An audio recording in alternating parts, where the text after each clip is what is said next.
এমন কিছু কথা বলার তৌফিক আল্লাহ আমাকে দেন যেই কথার দ্বারা আমারও ফায়দা হয়, আপনাদেরও ফায়দা হয়, এবং যারা আশেপাশে শ্রোতা আছে মা বোনরা তাদেরও ফায়দা হয়। এই দোয়া আপনারা করেন, বলেন দোয়া করেন, বলতে হবে আল্লাহ তোমাকে তৌফিক দান করেন। এটা হলো দোয়া। আমরা যে আসছি যে জায়গাতে মাদ্রাসা দ্বীনি ইলম শিক্ষা কেন্দ্র, যার নাম জামাতুল কুরআন মডেল মাদ্রাসা, সম্ভবত খুব বেশি দিন আগে না, বছরখানেক আগে হয়তো বা প্রতিষ্ঠা লাভ করে। এবং দেখা যাচ্ছে এই ছোট ছোট ছেলে মেয়েরা বসা, এই মাদ্রাসার ছাত্রছাত্রী যারা দ্বীনি ইলম শিখে, কোরআন শিখে, আম্মা পারা শিখে, কায়দা পড়ে, দোয়াগুলি শিখে, ওযুর ভঙ্গের কারণ শিখে, ওযুর মাসালা শিখে, নামাজের মাসালা শিখে। একজন মানুষ মুসলমান কিভাবে থাকবে তা সে শিখে, এবং নিজেকে মুসলিম পরিচয় দিতে যা লাগে তা সে শিখে। এই মাদ্রাসাগুলি আমাদের বড় কল্যাণ করতেছে। সবচেয়ে বড় কথা হইল এই, আমি একজন মুসলিম পুরুষ কি নারী, আমার দায়িত্ব হলো আমার সন্তানকে মুসলিম হিসাবে গড়ে ওঠানো, মুসলিম বানানো। আমার সন্তানকে কালিমা শেখানো আমার দায়িত্ব, নবীর পরিচয় দেওয়া আমার দায়িত্ব, আল্লাহ তাআলার পরিচয় দেওয়া আমার দায়িত্ব, এবং বাচ্চাকে আল্লাহমুখী বানানো আমার দায়িত্ব। যেটা কাজ ছিল আমার, আর এই কাজটা আমি নিজে করতে পারি না, আমি নিজেও গাফলতের মধ্যে থাকি, এবং ইলমি দ্বীন যতটুকু প্রয়োজন তা শিখি নাই, যার কারণে আমার নিজেরও খবর নাই, বাচ্চাদেরকেও শিখাইতে পারি না। যেটা আমার কাজ ছিল এই কাজটা উলামায়ে কেরাম আঞ্জাম দিতেছেন। কেউ মাদ্রাসা করছেন, কেউ তালিমের হালকা করছেন, কেউ খানকা করছেন, যেখানে আমাদের সন্তানরা যায়, আমরা যাই, সেখান থেকে ঈমান শিখি, আমল শিখি, নিজেকে মুসলিম হিসাবে গড়ে তোলার চেষ্টা করি। ওনারা আমাদেরকে অনুভূতি পয়দা করে দেন। এই ছোট বাচ্চারা এখন থেকেই, এই বাচ্চা ইচ্ছা করলে আল্লাহ তাআলার ওলি হইতে পারে, এবং ইচ্ছা করলে উল্টা এই বাচ্চারা আল্লাহর দুশমন হইতে পারে। আমি ওদেরকে যেভাবে গড়ব সেভাবেই গড়বে। আজকাল কিছু স্কুল আছে বড় বড় নাম করা, অনেক ছাত্রছাত্রী যেখানে পড়ে, সেখানে আমাদের সন্তানরাই বেশি পড়ে, মানে মুসলিম যারা পরিচয় তাদের সন্তানরা। খ্রিস্টান সংখ্যা কম, তাদের সন্তানও কম। হিন্দু বৌদ্ধ এদেশে বসবাস করে, তাদের সংখ্যা কম, তাদের সন্তানও কম। তাহলে ওইখানে সন্তানরা আমাদের বেশি, আর ওই সন্তানদেরকে আমরা দিই কি জন্য? দুনিয়ার নামে উচ্চ শিক্ষা শিক্ষিত করার জন্য। ওই সন্তানগুলি কি করে? ওখানে পড়তে যায়। ওরা এমন ভাবে সিস্টেম করা আছে, গেটে ঢুকলে বেশ বড় জায়গা আছে গেটের পাশে, যেখানে অনেকগুলি তাক রাখা আছে, যেখানে বিভিন্ন খাবার আইটেম রাখা আছে। ঢুকলে পরে বাচ্চাকে বলা হয়, তুমি যে খানা আছে তুমি চাও, পর্দা দিয়ে ঢাকা, আল্লাহর কাছে চাও, দেখো আল্লাহ তোমাকে দেয় কিনা। তো আল্লাহর কাছে চায় যে আল্লাহ আমার খাবার নাস্তা দেন, এই চকলেট দেন বা এটা দেন। এখন চাইলে পরে নগদ তার সামনে কিছু আসে না। এরপরে বলে এক কাজ করো, যিশুর কাছে চাও। তো চোখ বন্ধ করে যিশুর কাছে, যিশু আমাকে খাবার দেন, চকলেট দেন। সাথে সাথে ওরা পর্দা খুলে দিয়ে দিয়ে বলে, এই দেখো তোমার হাতে দিছে। কে দিছে? যিশু দিছে। এই শিক্ষাটা ওকে দিল যে আল্লাহ চাইলে দেয় না, দেয় কেনা? যিশু। বাস্তবে কাজ করলো কি? পর্দার আল থেকে বের করে তার হাতে নিচে দিয়ে দিল। এইভাবে ওই বাচ্চাকে আল্লাহ বিমুখ করতেছে এবং যিশু মুখী করতেছে, বেঈমান বানাইতেছে, মুসলিমকে অমুসলিম বানাইতেছে। এই কৌশলে আমি বুঝতেছি না। ওই বাচ্চা 1 দিন 2 দিন 5 দিন 10 দিন না, বছরকে বছর চলতেছে। এইভাবে যতদিন পর্যন্ত চলবে, ওখানে পড়বে, ও তো এই শিক্ষাটাই নিবে, একদিন দুই দিন শুনতে শুনতে কি হয়, অবাস্তবটা বাস্তব হয়, অসত্যটা সত্যের মতো লাগে, মিথ্যাটাই সত্যে পরিণত হয়। ওই বাচ্চা যিশুমুখী হয়, আল্লাহমুখী হয় না। ওরা এভাবে কৌশলে আমাদের সন্তানদেরকে বেঈমান বানাইতেছে, কাফের বানাইতেছে। আর আমি তো মহা খুশি, আমার ছেলের ভালো স্কুলে পড়ে, নাম করা, যেখানে শতকরা এত ভাগ পাস, এত পার্সেন্ট পাস, সেখানে ইংরেজি ভালো শিখে চাকরি ভালো মিলে বা মিলবে আশাবাদী, এই জন্য আমি ওখানে দিয়ে রাখছি। কিন্তু আমার সন্তান যে বেঈমান হয়ে যাচ্ছে, তাকে ইমানদার বানানোর চেষ্টা আমার নিজেরও নাই, ওই পরিবেশও নাই। মনে করেন আমি যদি আমার সন্তানকে আল্লাহমুখী বানাইতে চাই, তাহলে আমি তো এই কাজটা করতে পারতাম। বাচ্চারা আমাকে চকলেট চায়, আমার সন্তান, আমার ছেলে মেয়ে নাতি নাত করে খাবার জিনিস চায়, তা আমি এটাই একটা আলমারিতে রাখতে পারতাম, কথার কথা। তো এই যে আব্বা এটা লাগবে, আল্লাহ কাছে চাও, 2 রাকাত নামাজ পড়ো, নামাজ পড়ছে, দোয়া করো, আল্লাহ কাছে চাও, পরে দেন। দেখো কে দিছে? যে আল্লাহ দিছে। যে বানাইছেন কে? ফলটা আল্লাহ বানাইছেন। পাঠাইলেন কে? আল্লাহ পাঠাইলেন। ও তখন নিজে এটা পাইল, তখন তার অবস্থা কি হবে? সে আল্লাহর দাওয়াত পাইল। প্রত্যেকটা মা, প্রত্যেকটা বাবা, প্রত্যেক দাদা নানা ইচ্ছা করলে তার এই ঘরের অধীনস্থ সন্তানদেরকে এভাবে আল্লাহমুখী বানাইতে পারে।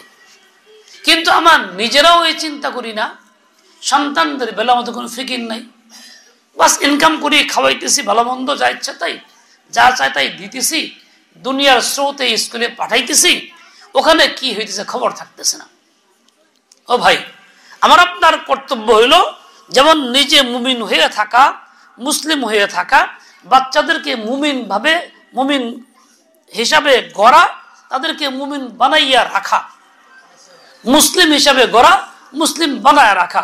ওই বাচ্চা যে পরিচয় দিতে পারে আমি একজন মুসলিম, আলহামদুলিল্লাহ, গর্বের সাথে।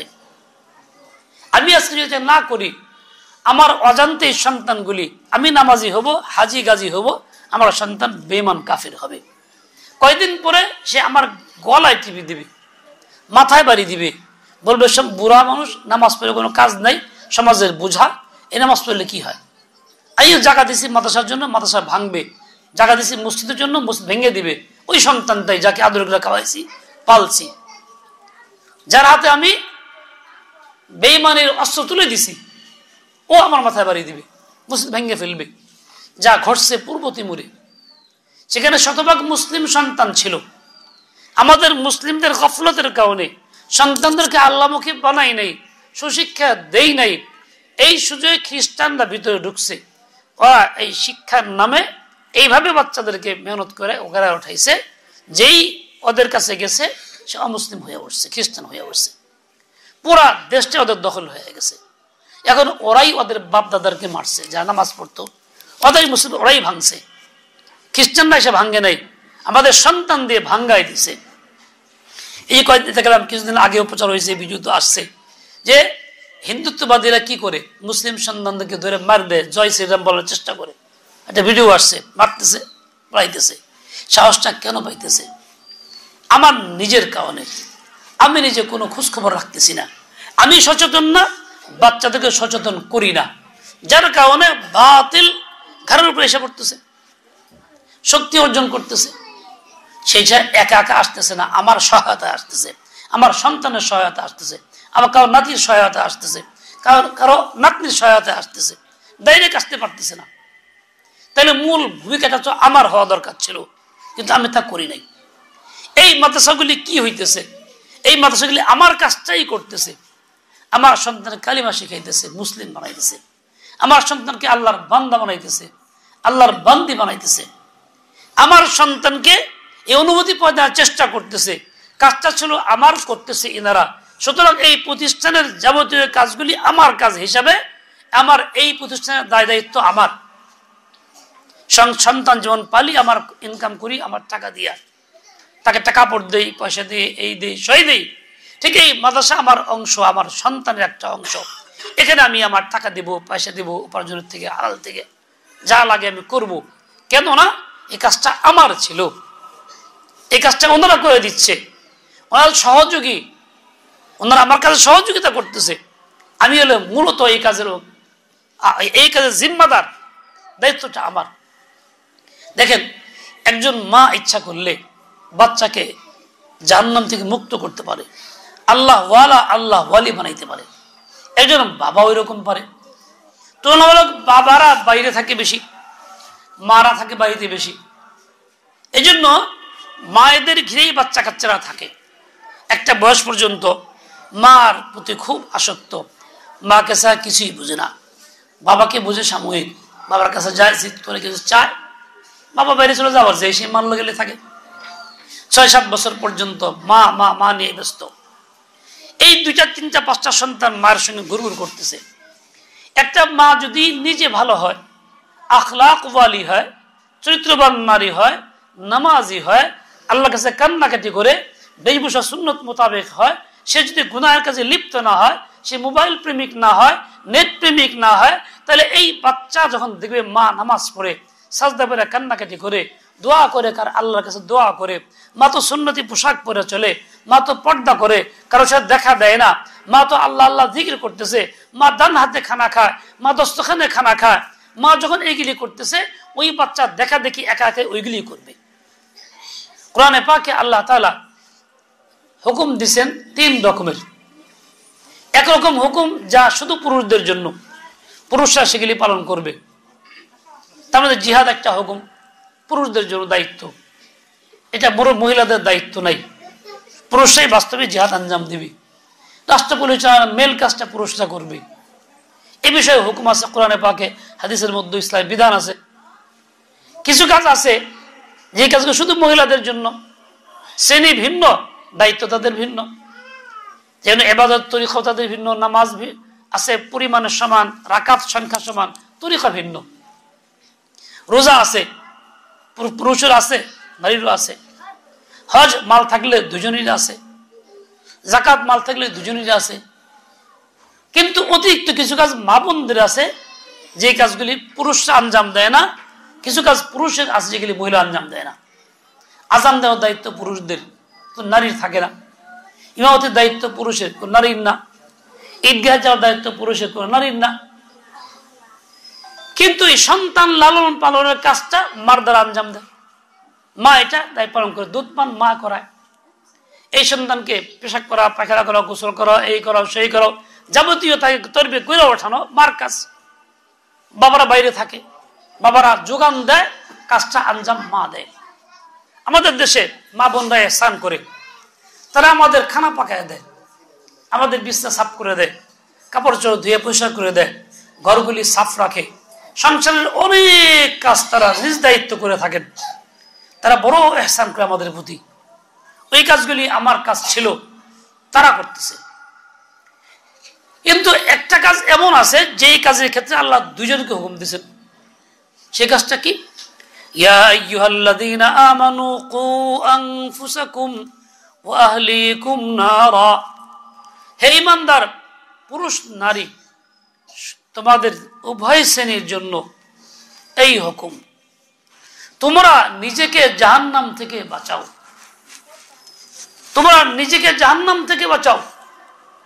শুধু তোমার নিজেকে না, ও আহলিকুম, অধীনস্থ পরিবারের সদস্যদেরকেও জাহান্নাম থেকে বাঁচাও। এ দায়িত্ব যেমন পুরুষের নিজেকে বাঁচানো, সন্তানকে বাঁচানো, অধীনস্থদেরকে বাঁচানো, সংসারের সদস্যদের বাঁচানো, ঠিক এই দায়িত্ব নারীদেরও দায়িত্ব, উভয়। আর ইচ্ছা করলে এটা কোনো কঠিন কাজ না। স্বামী স্ত্রী দুইজনই সমান দায়িত্ব পালন করলে একেবারে সোনায় সোহাগা, খুব দ্রুতই বাচ্চা কাচ্চা আল্লাহওয়ালা পয়দা হয়।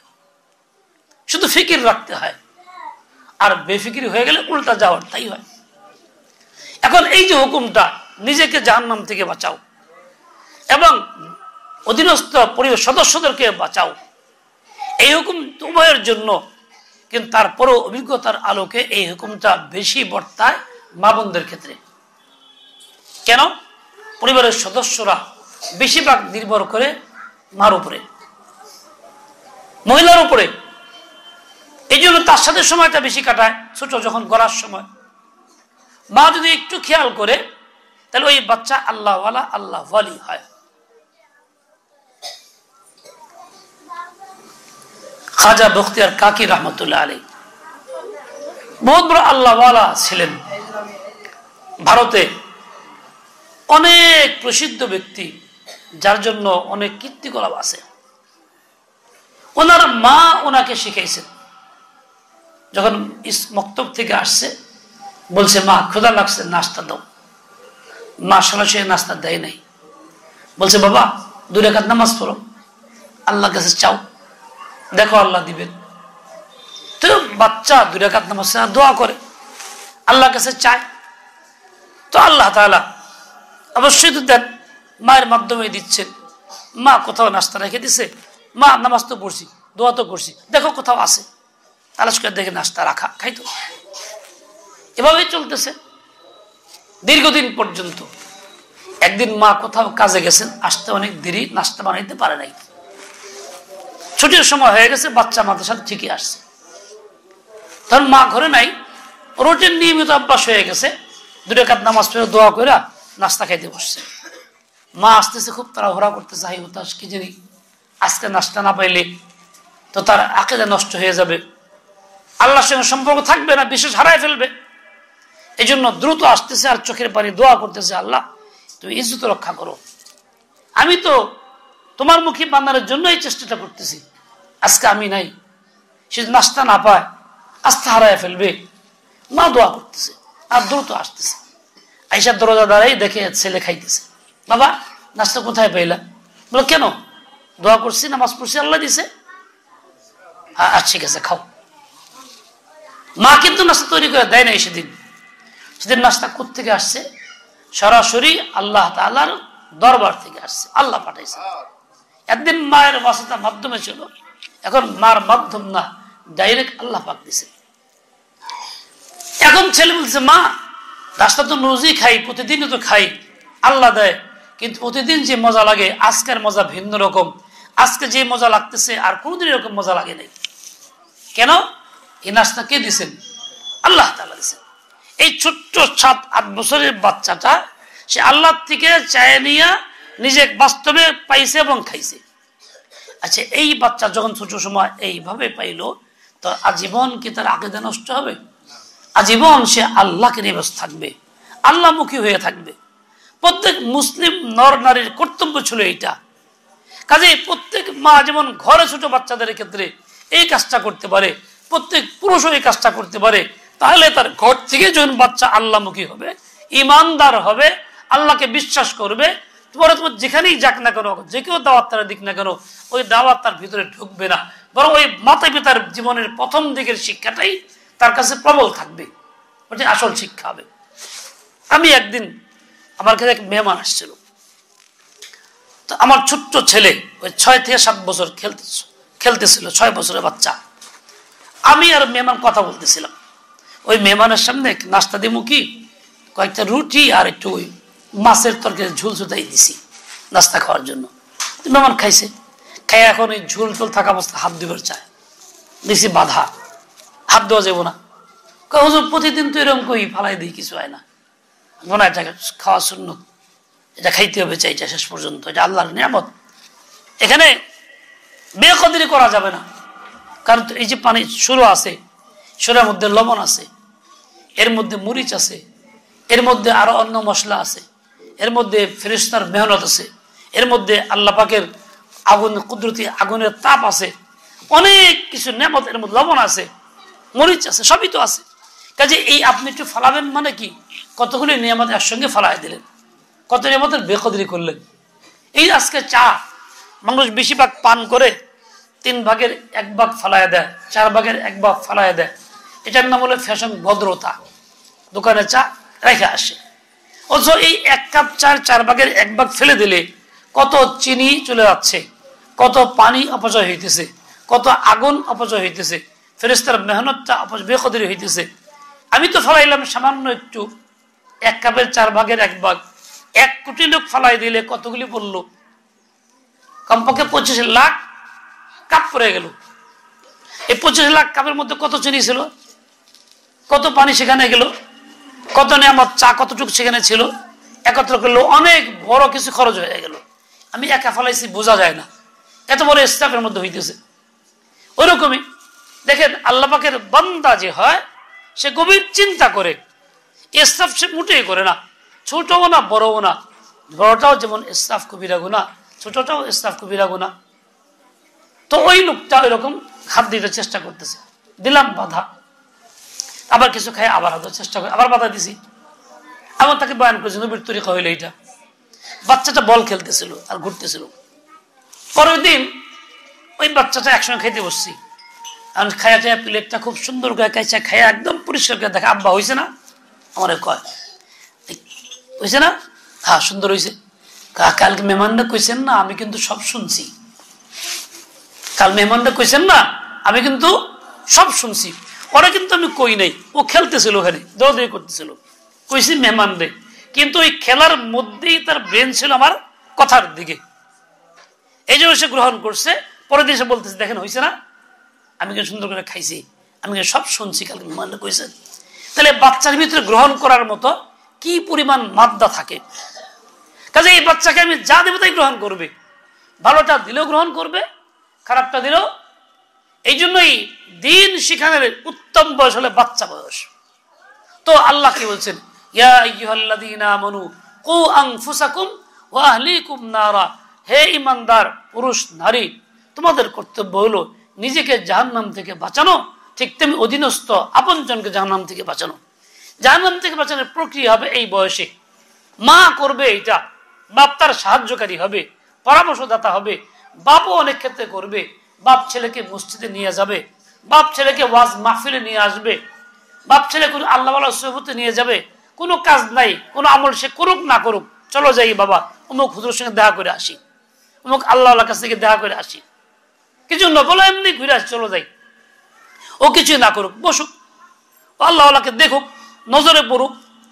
এই নজরে পড়ার দ্বারাই তার ভিতরে এমন নূর ঢুকে পড়বে যে ও ইমান নিয়ে থাকবে, ইমান নিয়ে বাঁচবে, আল্লাহর মুহাব্বত ঢুকবে।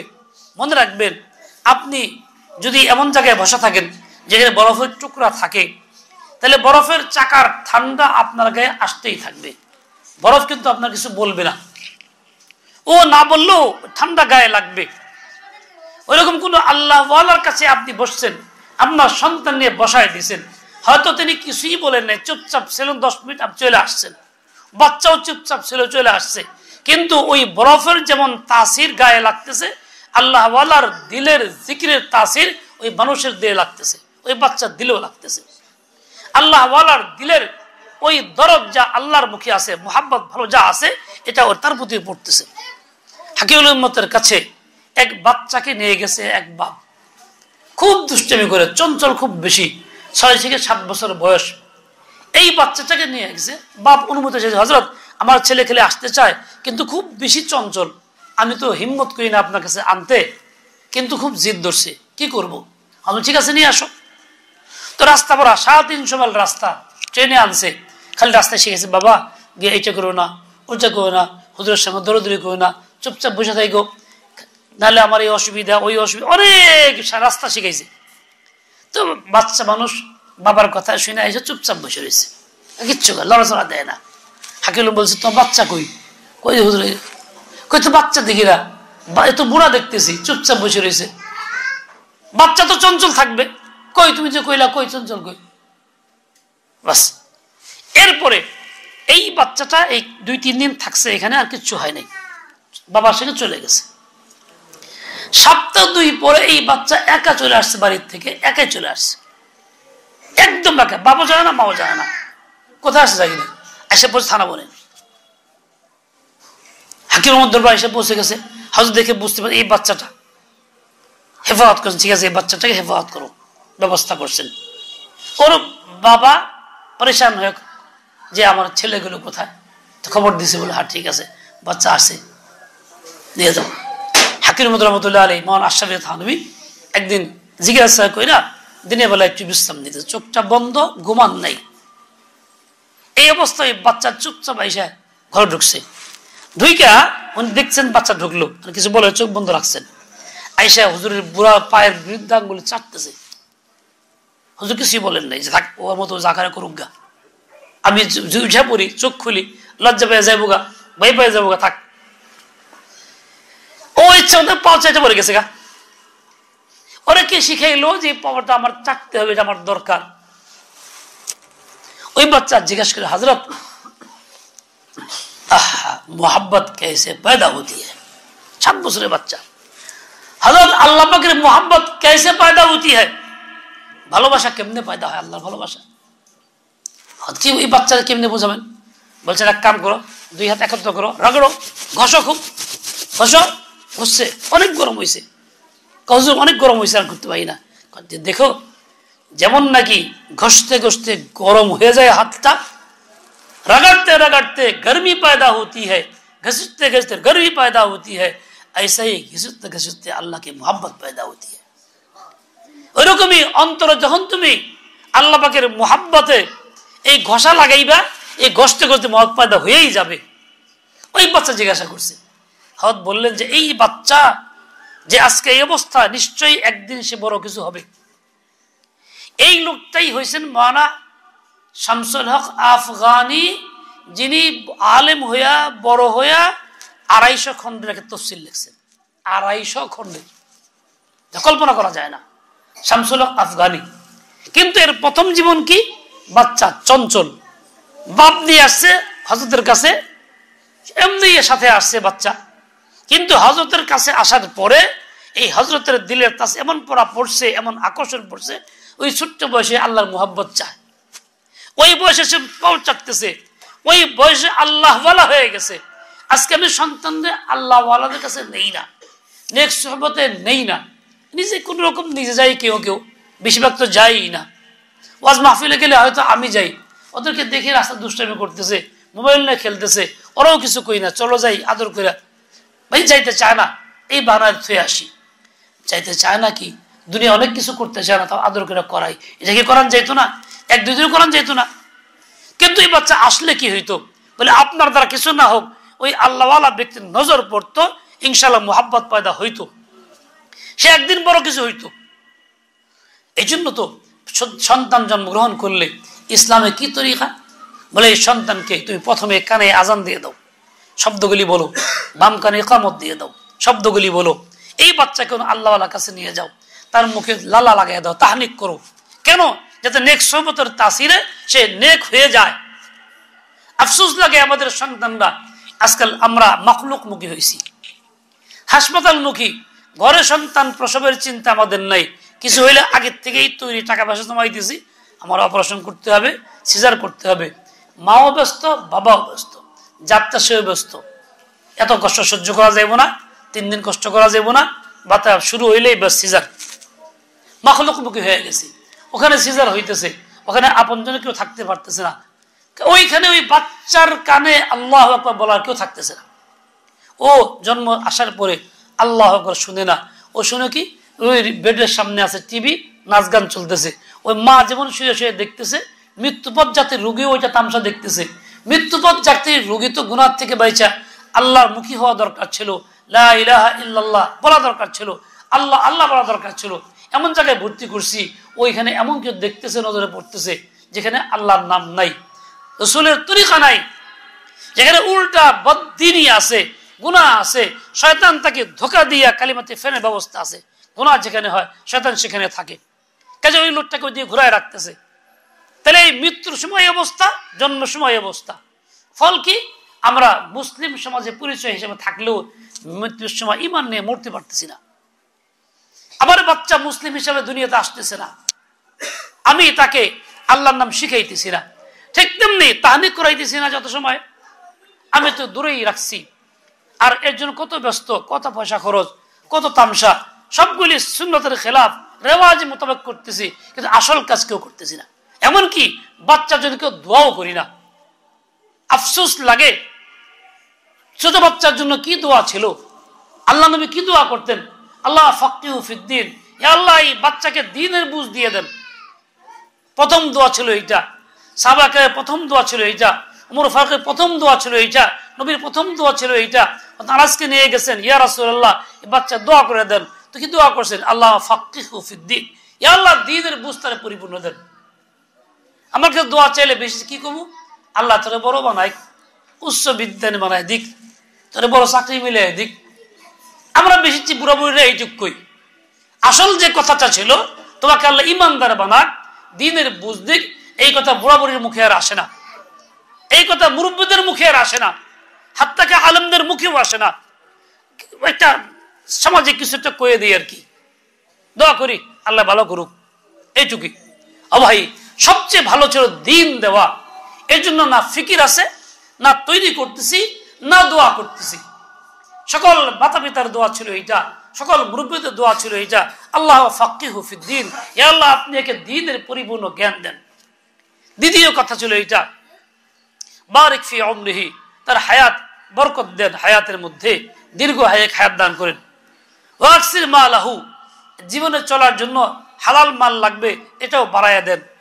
ওয়ালাদাহু, সন্তানও দুনিয়াতে লাগবে, দুনিয়ার এই জীবনের সৌন্দর্য সন্তান, এটাও আপনি দিয়ে দেন। এই দোয়া আল্লাহ নবী তো করছেন বাচ্চার জন্য, কিন্তু আমি আপনি এই দোয়াটাও করতে ভুলে গেছি।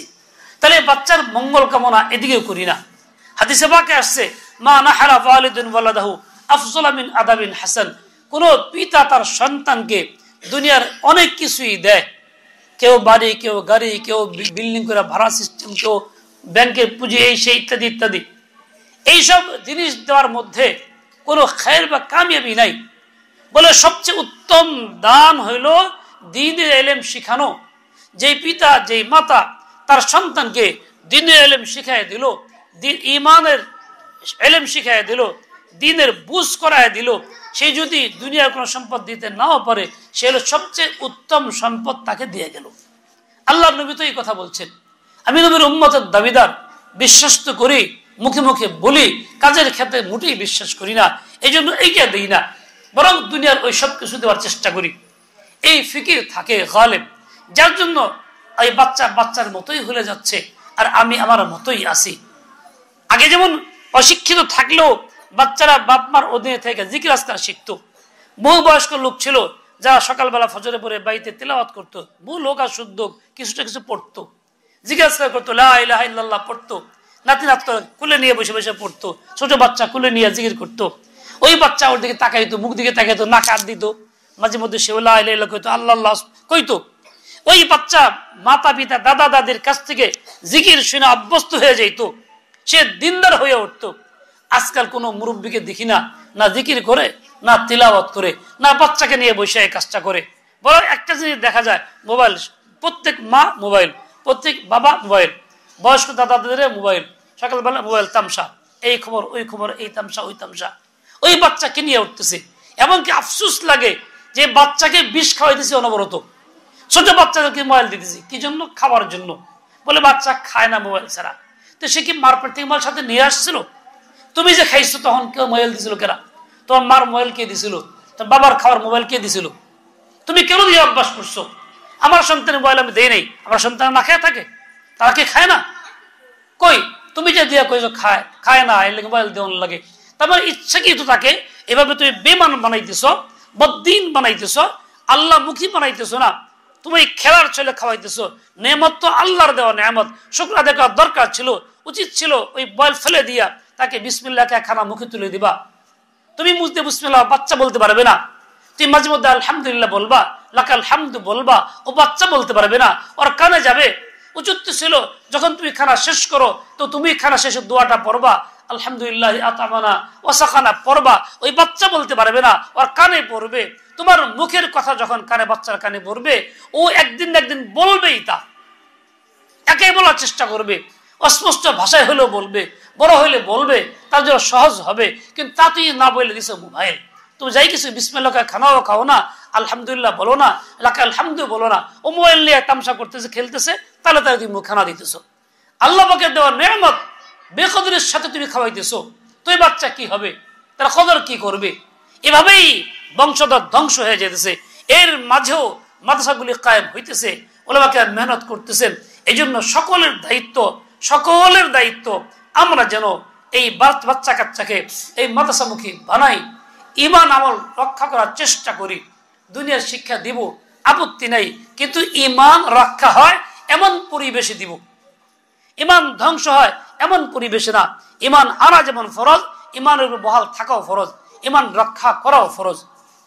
এই জন্য রসুল আকবর কুল আমানতু বিল্লাহ সুম্মা ইসতাকিম, কিন্তু এই সাহাবী শুনো, তুমি আমানতু বিল্লাহ বলো, এর উপরে অটল দৃঢ় থাকো, এই নিয়েই থাকো, তুমি ভিন্ন চিন্তা তোমার ভিতরে না আসে। কিন্তু ভাই আফসোস লাগে যে আমরা বহু দূরে সরে গেছি, ভবিষ্যৎ আরো কি হবে তা জানা নাই। আজকে আমাদের সন্তানরা হালাল হারাম চিনে না। আজকে অনেক মা সে হারাম খাওয়ায় বাচ্চাকে, নাপাক খাওয়ায় বাচ্চাকে। অনেক মা মুরগের অন্ডকোষ খাওয়াই দিচ্ছে ভাইজে ভাইজে আদর করে করে। ওই যে হারাম, দুনিয়ার সব কিতাবে হারাম আছে, কিন্তু মা তার সন্তানরা খাওয়ায়। অনেক মা মাসলা শিখে নাই, নিজে দিন শিখে নাই, নাপাক খাওয়াইতেছে। বমি করছে, ওই বাচ্চার মুখ আলাদা না ধোয়া গ্লাস দিয়ে কুলি করাইছে, ওই গ্লাসটা নাপাক হয়ে গেছে, ওই দিয়ে পানি খাইতেছে, খাওয়াইতেছে। অনেক মা তার শিশুকে নাপাক খাওয়াইতেছে। এই শিশু বুকের দুধ পান করে, বুক তো দুধটা তো নাপাকের জায়গা থেকে অনেক উপরে, যাতে সহজে নাপাক সেখানে না লাগে, আল্লাহ উপরেই দিছেন। কিন্তু এই বাচ্চা তৃতীয় শিশু কান্নাকাটি করে, ক্ষুধা লাগছে, পেশাব পায়খানা করে দিছে, মা কোনো কাজে ছিল, দৌড়ায় আসছে, শিশুটাকে উঠাইছে, দেখতেছে এই অবস্থা পেশাব পায়খানা। তো এক হাত দিয়ে ডান হাত দিয়ে কেউ করে, যা অন্যায় করে সুন্নতের খেলাফ, বাম হাত দিয়ে করা নিয়ম, বাম হাত দিয়ে কেউ করলো, সুন্নতের ইয়ে করলো। এরপর ওইটা রেখে দিয়ে বাচ্চা কান্দে দেখে বাচ্চা দুধ মুখে দিছে। এখন বাচ্চা যখন টানা শুরু করছে, তো অনেক সময় খুব ফিনকি দিয়ে দুধ বেশি আসতেছে, বাচ্চা তাই না সারতে পারে না, নাক মুখ দিয়ে ওঠে। মা কি করে, বাচ্চাকে সরাই দেয়, সরাই দিয়ে দুধ বন্ধ করবো কেমনে, ওই যে ভিজা হাত যেটা দিয়ে নাপাক ফালাইছিল ওইটা দিয়ে স্তনে চাপ দেয়, এরকম করে জ্বলা দেয় দুধ বন্ধ করার জন্য। তাহলে এই ভিজা স্তনে নাপাক হাত দেওয়ার পরে কি হলো, নাপাক থাকলো না পাক হয়ে গেল, নাপাক হয়ে গেল। পরক্ষণে এই বাচ্চার মুখটা ওই স্তনে দেয়, তো কি খাইলো, নিজের পেশাব নিজেই তো খাইলো। মা তার বাচ্চা নাপাক খাওয়াইতেছে, ওর দিল কি করে আবাদ হবে, জিন্দা হবে, কি করে ওর দিলের ভিতরে আল্লাহ ভালো লাগবে, কোরআন ভালো লাগবে? তাহলে মা ঘরের ভিতরে দিনদার না হইলে ওই বাচ্চাকে মারাইতে পারে না। কাজে প্রত্যেকটা মেয়ের যেমন জরুরি ফরজ, প্রত্যেকটা ছেলের যেমন ফরজ, প্রত্যেকটা মেয়েরও ফরজ দিন শিখা। যে জন্যই এই মাদ্রাসাগুলি কায়েম হইতেছে। আল্লাহ তাআলা আমাদের সবাইকে সহি বুঝ দিয়ে দেন, মাদ্রাসাগুলিকেও কবুল করেন, মাদ্রাসাগুলিকেও দিন দুগুণ রাত্র তাকতে দিয়ে দেন, সকল জরুরত পুরা করে দেন। সবচেয়ে বড় কাজ হলো এটা, আমাদের সন্তানদের এই মাদ্রাসাগুলি আবাদ হয়ে যাক। এতে কি হবে, আমার সন্তান আবাদ হবে, ঈমান ওয়ালা হবে, দিন ওয়ালা হবে। আল্লাহ সেই বুঝ আমাদের সবাইকে দিয়ে দেন, নসিব করেন, কাউকে মাহাব না করেন। ভাইরা আমার, আমরা অনেকে ইমানদার মুসলিম পরিচয় আছি, এখানে যারা আসছি আলহামদুলিল্লাহ ইমানদার, সবাই মুসলিম। কিন্তু কিছু কাজ এমন করি যে কাজগুলি দ্বারা ইমান থাকে না, নষ্ট হয়ে যায়, ইসলাম থাকে না, সেটাও নষ্ট হয়ে যায়, খতম হয়ে যায়। বলে কিভাবে? যেমন কেউ কোন কুফরি কথা বললো, ইমান নষ্ট হয়ে যায়। কেউ ঠাট্টার ছলেই বললো না কেন, ইমান নষ্ট হয়ে যায়। কেউ ইচ্ছা অনিচ্ছা বলুক, ইমান নষ্ট হয়ে যায়। থাকতেছি মুসলমান রূপে, পুরো সুন্দর দাঁড়িয়ে আছে, লেবাস ইসলামী মানুষ দেখে মনে করে বড়, কিন্তু আমি কুফরি কথা বলি, দুষ্টামি করি, এদের ইমান নষ্ট হয়ে যায়। ঠাট্টা বিদ্রুপ করি আল্লাহকে নিয়া, কোরআন নিয়া, কোন নবী রসুল কোন কাজ নিয়া, এদের ইমান নষ্ট হয়। খালি ইমান নষ্ট হয় না, মুসলমানের স্ত্রীও তালাক হয়ে যায়। ঠিক স্ত্রী এই ধরনের কর্মকাণ্ড করলে স্বামীর থেকেও বিচ্ছিন্ন তালাক হয়ে যায়। স্ত্রীর দ্বারাও কুফুর হইলে তালাক হয়, স্বামীর দ্বারাও কুফুরে তালাক হয়। তালাক অটো এমনিতেই হয়ে যায়। বহু সংসার আছে যে অনিচ্ছাই তালাক হয়ে গেছে, তার কুফুরের কারণে এই তালাক নিয়ে খাইতেছে। আমার জানা তো বহু সংসার তালাক দিয়ে নিয়ে খাইতেছে। তাহলে এখন তালাক দিয়ে যখন খাইতেছে, স্ত্রী স্ত্রী না, সে তো পর মহিলা, তাকে নিয়ে থাকতেছে, সেটাকে হালাল মনে করে থাকতেছে, ইমান তো খতম। বাল বাচ্চা যারা সন্তান হইতেছে, এরা কত ভালো হবে, এদের দ্বারা কি আশা করা যায়? দোষ টাকার বাল বাচ্চার না আমার দোষ, আমি এটা করতেছি। ঠিক তেমনি এসব কিছু না করলেও আর একটা কাজ করতেছি, কুফরের সমর্থন জীবন ভরা। যেমন একটা দলে ম্যানিফেস্টোতে আছে কি ধর্ম নিরপেক্ষতা, ওই দল করি, সমর্থন করি, পছন্দ করি, মিছিল মিটিং করি, ভোট দেই, ধর্ম নিরপেক্ষতা কুফর। হজ করি, উমরা করি, দায়ী নামাজ পড়ি, 5 ওয়াক্ত প্রথম কাতারে গিয়া কুফরকে সমর্থন করতেছি, বলে আমি মুসলমান না। মৃত্যুর সময় বেমান হয়ে মরতে হবে, যেহেতু আমি ভিতরে কুফর পছন্দ করি, কুফরকে লালন করতেছি। এরকম আরেক দল আরেকটা আছে, এই যে নিজু আছে, সিধু আছে, নাই নীতিমালা আছে, অগ্নি শিখা অনির্বাণ, আবি যাবি দুনিয়ার সব কুফরি কথা আছে, এগুলি আমরা সমর্থন করতেছি। কিন্তু উচিত ছিল ইমান নিয়ে থাকা, ইমান নিয়ে বাঁচা, ইমানকে সমর্থন করা। যখনই কোনো আল্লাহওয়ালা আলেমরা বলবে হ্যাঁ এইটা রাজনীতি শুরু করছেন। তো রাজনীতি খেল তোমার কাম, দিনে কি রাজনীতি নাই? রসুল আকনাস কি দেশের শাসনকর্তা বাদশাহ ছিলেন না? রাষ্ট্র পরিচালনা করেন নাই? খোলাফা আর বাকি রাষ্ট্র চালান নাই? এটা কি হাদিসে নাই, কোরআনে নাই? কিন্তু এটা বললেই খেপে ওঠে। তার মানে সে মুসলমান না, তার মানে সে মুমিন না। লিবাস মুমিনের, উপরে উপরে ফিটফাট, ভিতরে চদরঘাট। উপরে পোশাক মুসলমানের, ভিতরে কুফরি ভরা, কুফরি মতবাদ ভরা। এই জন্য খেপে উঠছে। ও ভাই, আমার যেমন নামাজ আমার ইমান, রোজা আমার ইমান, হজ আমার ইমান, উমরা আমার ইমান, তেলাওয়াত আমার ইমান, পর্দা আমার ইমান, গীবত বর্জন আমার ইমান, চুরিচারি না করা আমার ইমান, জুলুম না করা আমার ইমান, খেলাফত ব্যবস্থা কায়েম করাও আমার ইমান, চেষ্টা চালানো আমার ইমান। কাজেই খেলাফত ব্যবস্থা আল্লাহ তাআলার দেওয়া যে নিজাম, দুনিয়ার লোকজনের সুখ শান্তির জন্য, এর চেয়ে উত্তম পন্থা পৃথিবীতে আর একটাও নাই। পৃথিবীতে শান্তি কোনো ব্যবস্থায় আসে নাই, আসবেও না কিয়ামত পর্যন্ত। যে কোনো মন্ত্রের কথাই বলি, একটাই পথ খেলাফত ব্যবস্থার মধ্যে আসতে পারে, যার নজির সাহাবা একরাম দিয়ে গেছেন, খোলাফা আরবা দিয়ে গেছেন, ওমর ইবনে আব্দুল আজিজ দিয়ে গেছেন, মুসলিম শাসক অনেকেই দিয়ে গেছেন। কিন্তু এইটা যখন সরে গেছে, এখন জুলুম অত্যাচার চলছে চলছে, অনিয়ম চলছেই চলছে, অভ্যাস হয়ে গেছে, গোলামানি খাইতে খেতে ওইটাই ভালো লাগে।